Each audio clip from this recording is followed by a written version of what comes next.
Magandang umaga. Nandito tayo ngayon sa bukid. Ayan. Ito ang bukid.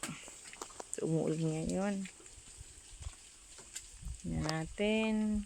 So, ayan. Ngayon ay harvest season. Pero sobrang ulan. Kaya paano tayo makakapag-tracer? Tingnan natin mabuti.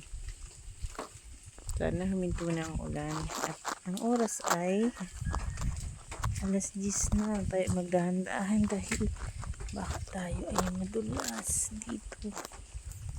Dahan lang. Ayan. Meron tayo tinatawag na patuloy. Ayun. Ito ang napakalawak na bukid. Tahimik at walang ingay. Malayo sa kabihasnan. Ngunit sariwa ang hangin at hindi ka makakalanghap ng polusyon.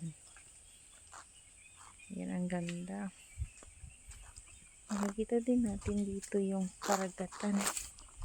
Kita ko sa inyo yung karagatan. Ay, hindi siya masyadong kita kasi umuulan doon.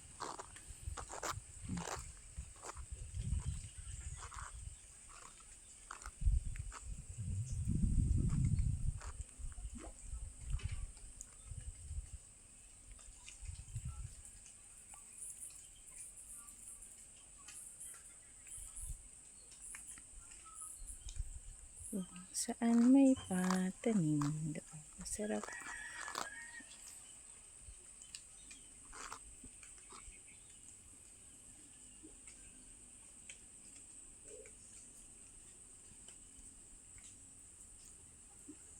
Ayun na yung mga kasama natin.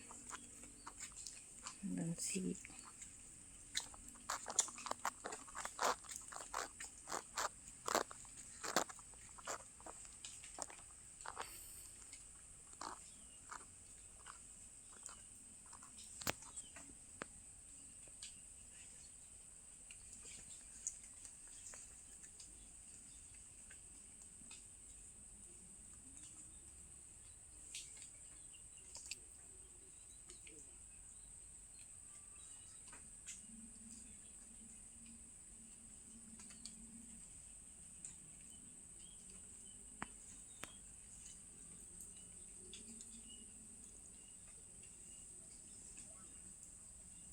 kita ko sa inyo yung bahay kubo pero konkreto naman siya.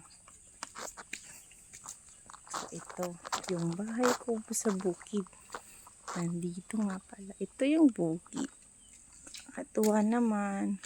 Pero hindi naman talaga siya masasabing bahay kubo kasi konkreto siya.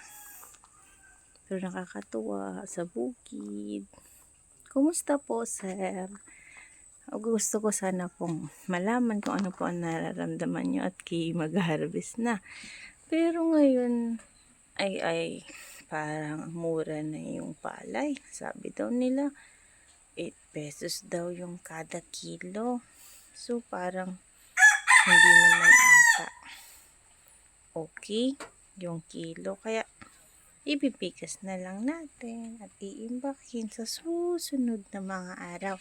Para sa tag-ulan, meron tayong pagkain.